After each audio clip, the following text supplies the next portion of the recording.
Ahora vamos a abordar el concepto de identidad digital. Entonces, para ello investigué tres documentos que pues se basan en una perspectiva de educación. El primer documento que abordé se denomina de la siguiente manera: competencia e identidad digital en redes sociales, percepciones del profesorado en formación. Este documento se realizó en España en el año 2020. Algunos de sus autores son Julio Barroso, Osuna J. Barroso, Carmen Llorente, Antonio Palacios, Sedujo y Rodríguez. El documento empieza dando como un amplio concepto acerca de la identidad digital, eh, el cual menciona lo siguiente: se muestran aspectos relativos de sus usuarios que están registrados en la red y se muestran competencias comunicativas y sociales que como tal reflejan sus opiniones, sus relaciones y aquellas imágenes que comparten y que se asocian respecto a su personalidad.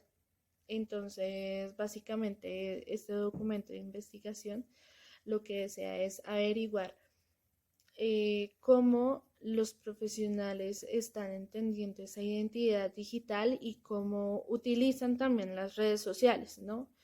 Entonces, se dirigen hacia una población de estudiantes de la Facultad de Ciencias de la Educación de la Universidad de Sevilla en España. Eh, los estudiantes están en un rango de edad entre los 18 y 29 años. Y pues básicamente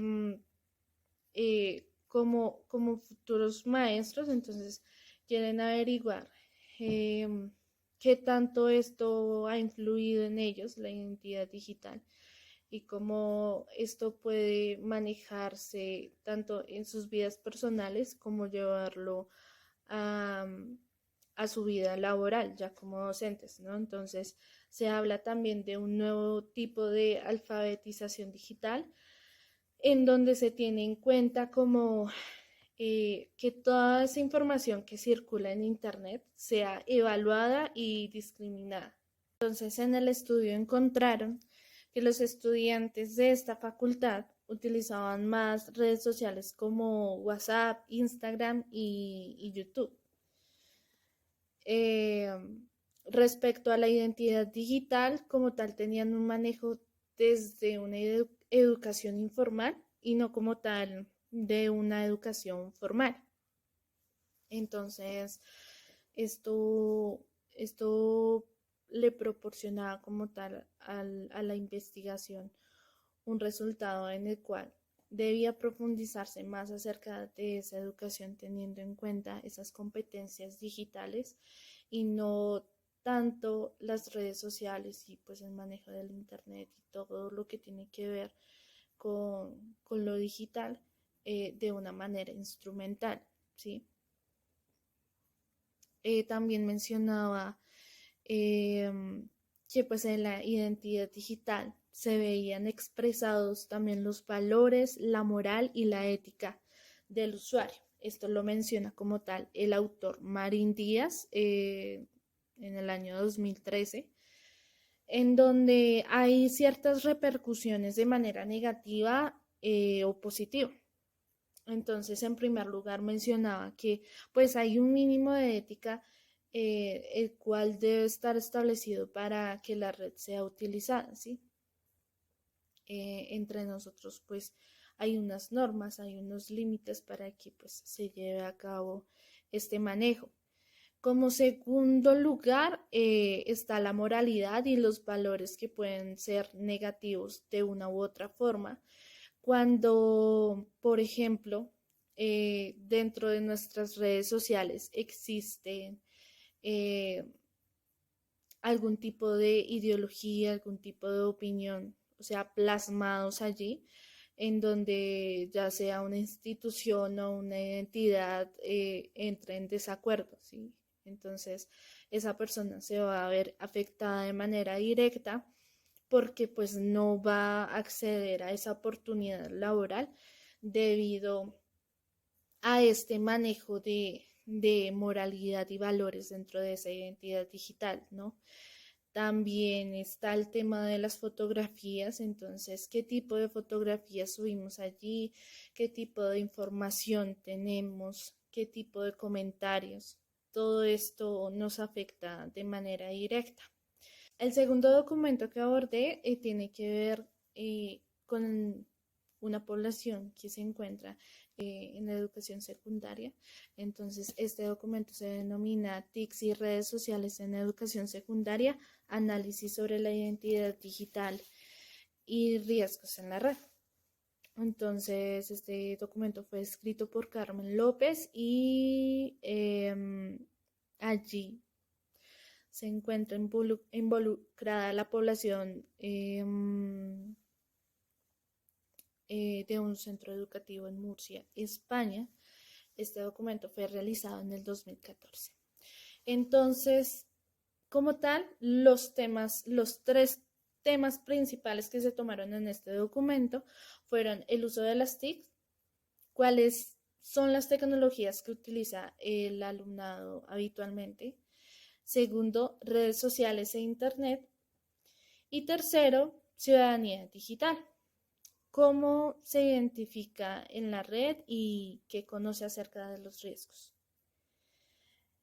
Se encontraron que la mayoría de los estudiantes utilizaban como herramienta su celular con internet. Su finalidad era el uso de las redes sociales para la comunicación e interacción. Y pues también se encontró dentro de esos datos que la mayoría de los estudiantes estaban entre un rango de 13 años y 15, pero los menores de 10 años utilizaban más como herramienta el ordenador y menores de 14 por lo menos tenían una red social. Cuanto esto dentro de las políticas de redes sociales en España, pues no está estipulado de esta manera, o sea, deben ser mayores de 14 años. Entonces, acerca de esto, pues también se mencionaba la educación desde la identidad digital, que no fuera de manera instrumental, como ya lo mencionaba anteriormente, sino que se llevara a cabo esas competencias digitales más allá de simplemente esa instrumentalización. El último documento que abordé se denomina Develando nuestra identidad digital, escrito por Lina Castañeda y Marc Camacho en España en el 2012. Aquí también nos dan como una amplia perspectiva acerca de ese concepto de identidad digital. Primero empieza mencionando el tema de la identidad, entonces allí nos mencionan que la identidad no es estática, siempre es dinámica, está influenciada, está abierta a nuevas negociaciones y esta no está determinada por algún tipo de edad, rango de edad, por su contexto social o cultural, ya que todos nos encontramos expuestos como tal a todos los factores que nos ofrece como tal la tecnología, las redes. Esta identidad sí claramente se puede influenciar de factores sociales todo el tiempo, tanto la identidad física como la identidad digital, pues siempre va a estar influenciada desde estos factores sociales. De cierta forma también es interesante mencionar como el tema de identidad nominal, que se refiere como tal al tema de que le atribuimos ciertos aspectos a una persona para identificarlo, o sea, como tal la sociedad le atribuye como esos aspectos, pueden ser atributos de manera temporal, pero pues como tal se las adjudica como para identificarla. En este sentido, pues incluso nosotros podemos pensar como que de manera inconsciente en esa identidad digital del otro, ya sea cuando revisamos esas redes sociales y sabemos qué tipo de contenido publica cada uno de los contactos que tenemos. Otro de los aspectos importantes que mencionaba la lectura era esa identidad personal y esa identidad social. En parte hablaba de la identidad personal como todos esos datos que están allí plasmados en las redes. Ya puede ser como desde la información que nosotros ofrecemos, como qué decimos, cómo lo decimos, el lenguaje que utilizamos, esos temas de interés que siempre estamos compartiendo, como tal, pues somos ese reflejo, esa imagen que dejamos ver a través de esas redes. Y pues desde la parte social existen dos formas en la que si somos de manera inconsciente, como esos entes de información. Por ejemplo, en la primera forma se mencionaba como el tipo de relaciones que nosotros teníamos en las redes sociales, como los amigos, los contactos, esas personas desconocidas o esas personas que nosotros seguimos o esas páginas que incluso también seguimos. Entonces allí está como oímos, como comentamos, qué contenido estamos consumiendo. Todo eso hace parte de nuestros intereses. Y esa otra forma, esa segunda forma de la que hablaba, pueden ser grupos pequeños, pero es como nosotros también influenciamos, ¿no? Entonces, ¿quiénes son nuestros seguidores? ¿Qué es, cuál es el contenido que nosotros estamos ofreciendo? Hablaremos del español escrito como segunda lengua en el sordo, apuntes para su enseñanza de Ana María Morales García, Instituto Pedagógico de Caracas. Bueno, la lengua de señas es ágrafa, lo mencionaba en el principio del texto, un término interesante, es decir, no tiene una representación escrita, por lo tanto, no emplea el código escrito de la lengua correspondiente. Por tanto, se debe buscar otras estrategias y otros conocimientos para llegar a la etapa alfabética de la escritura. En una sociedad caracterizada por el manejo de un gran volumen de información que circula por distintos medios impresos y electrónicos, en la cual el uso de la lengua escrita se convierte pues en la llave que básicamente abre el mundo del conocimiento, de la información y de la construcción de nuevos saberes. Menciona la autora citando al INSOR 2006 el manejo de la lengua escrita como una de las variadas formas de actividad humana. En su función reflexiva y creativa se ha constituido en una competencia indispensable para el desarrollo integral de todas las personas.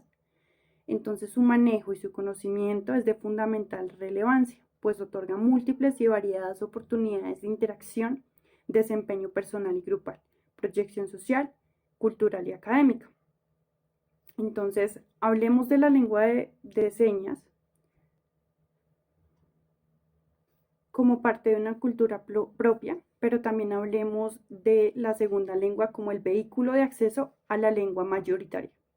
Es decir, digamos, en nuestro caso vendría siendo el español.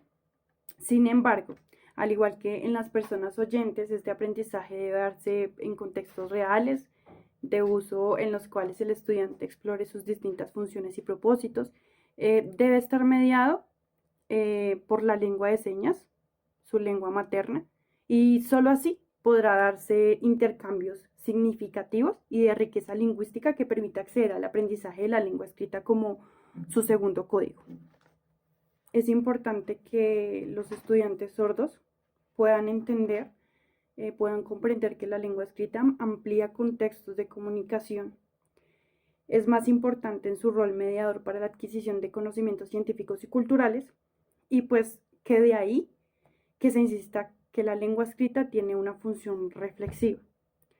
Se trata más bien de repensarla con y para los sordos. La finalidad es que contemple además temas vinculados con su identidad como grupo lingüístico. Esto es la identidad sorda. Pero también desde la óptica no significa asimilarse a la cultura dominante, es convivir con ambas culturas y lenguas sin perder la propia identidad, que también es importante. Hablemos del texto de educación bilingüe para sordos en la etapa escolar, orientaciones pedagógicas del Ministerio de Educación Nacional, República de Colombia, educación bilingüe y bicultural para sordos. Este responde coherentemente a la situación, a las condiciones y características históricas, sociolingüísticas y escolares de la comunidad sorda del país. Propicia transformaciones profundas en los procesos ideológicos, políticos, educativos y comunitarios que expresan la sociedad y sus instituciones. Todo esto desde la perspectiva socioantropológica, en donde propone que la sordera es concebida como una experiencia visual antes que como una deficiencia auditiva. Es partir de las características de cada estudiante. Esto incluye todo tipo de significaciones, representaciones y o producciones en el campo intelectual, lingüístico, ético, estético, artístico y cognoscitivo. Ser sordo, nacer sordo, ubica a un individuo en una situación extraordinaria con una gama de posibilidades lingüísticas y en consecuencia intelectuales y culturales para la expresión y comprensión del mundo. Entonces, de acuerdo con lo anterior, se puede afirmar que no existe un modelo único que pueda ser reproducido, pues una misma práctica educativa no opera de manera idéntica en contextos diferentes. ¿Esto qué quiere decir? No se puede esperar que las acciones educativas para el logro de los propósitos señalados sean aplicables de forma homogénea o generalizada a todas las comunidades de sordos que habitan pues en nuestro país. Pues de alguna manera, si eso fuese así, se estaría contradiciendo la intención histórica y cultural que se propone el enfoque. Digamos que cada experiencia educativa que se proyecte debe ser construida a partir de la observación y el análisis de las necesidades de cada contexto particular y de los niños, jóvenes y adultos sordos que pues en este habiten. Lo cual es muy interesante porque es el reto propuesto en nuestro contexto nuevo de práctica. Básicamente es empezar a hacer como esa caracterización y poder empezar a pensarnos, lo cual es muy interesante porque es el reto propuesto en nuestro contexto nuevo de práctica. Básicamente es empezar a hacer como esa caracterización y poder empezar a pensarnos en qué podemos fortalecer y fortalecernos. Corgin menciona la siguiente cita. Tener contacto desde una edad temprana con dos lenguas ofrecerá al niño muchos más recursos que tenerlo con una sola lengua. Cualquiera que sea su futuro y cualquiera que sea el mundo en el que elegirá vivir, en ocasiones solo uno de ellos, nadie se arrepiente de saber varias lenguas, pero sí lo hace de no saber demasiadas, sobre todo si el propio desarrollo está en juego. El niño sordo deberá tener el derecho a crecer bilingüe y es nuestra responsabilidad ayudarle en ello. Continuando, la lengua escrita es parte del lenguaje entendido como función superior. Es un instrumento mental. Entonces, la lengua escrita es parte del lenguaje entendido como función superior. Es un instrumento mental único y específico de la especie humana.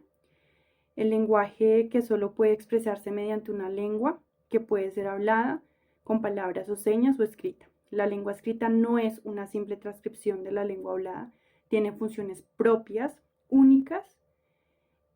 Si bien la lengua escrita y la lengua hablada posibilitan a los seres humanos comunicarse en diferentes contextos y con propósitos específicos, varían en su funcionamiento, en su estructura lingüística y pues cumplen diferentes funciones. La lengua escrita no es la representación gráfica de la oralidad. Eso hay que sacarlo de ahí, era algo que dejaba. Es fundamental considerar en la toma de decisiones institucionales que la enseñanza de la lengua escrita como segunda lengua a los sordos es un proceso que requiere tiempo, que requiere confianza, mucha continuidad y proyección en cuanto a la propuesta educativa, digamos, para que se logren visualizar avances en los estudiantes, ¿sí? Es decir, que las diferentes instancias educativas deben asumir que los sordos no leerán pues en un corto plazo y con la suficiencia académica requerida pues para aprender a través de la lengua escrita y que todos los procesos son totalmente diferentes. Esto atendiendo pues a sus características contextuales, culturales. Bueno, esto porque el texto escrito refiere reelaboración, lo que garantiza así su mejor estructuración. En el texto escrito se cuida la sintaxis y el léxico y se explicitan con mayor frecuencia los nexos cohesivos. Es primordial utilizar el aula de clase como el espacio más próximo a los estudiantes, sacar provecho para estar en continuo contacto con lo escrito, exponiéndolos a información variada como libros de texto, diccionarios, enciclopedias, carteleras, mapas conceptuales, organizadores gráficos, cuadros sinópticos, lectura de grafías. Igualmente, pues poder ofrecer oportunidades para acceso a medios virtuales de información, digamos que relacionada con diferentes áreas del plan de estudios o con temas de cultura general, enciclopedias virtuales, internet y así pues, entre otros. Es imprescindible que el docente comente con sus estudiantes el significado de la información que les rodea. Aquí los directivos y los docentes de la propuesta pueden ser oyentes o sordos, siempre y cuando hayan obtenido el título de licenciados en educación a nivel de preescolar, básica primaria, áreas disciplinares, pedagogía infantil o educación especial. Dentro de las estrategias pedagógicas que se buscan construir entre el equipo interdisciplinario, es muy provechoso organizar salidas pedagógicas, visitas permanentes a bibliotecas, encuentros literarios, en los cuales los docentes hablen en lengua de señas colombiana sobre los textos, lean a sus estudiantes y a su vez estos enriquezcan sus esquemas conceptuales, su pensamiento creativo y simbólico, y que vayan como vivenciando e interiorizando la necesidad e importancia simbólico y que vayan como vivenciando e interiorizando la necesidad e importancia social de la lengua escrita como herramienta para ser usada en diferentes contextos comunicativos. Esto pues para promover un alto grado de interacción, porque parte del hecho de que las lenguas se adquieren de forma natural a partir pues de la interacción comunicativa con pares hablantes fluidos y que digamos la construcción de conocimientos posibilita en la medida en que el sujeto puede interactuar directa o indirectamente con estos. Digamos que las experiencias pedagógicas que se propongan al estudiante deben contemplar la interacción como el elemento básico y principal, innegociable, porque posibilita pues esas dichas adquisiciones y aprendizajes en cuanto a un desarrollo integral de los niños, jóvenes y adultos sordos.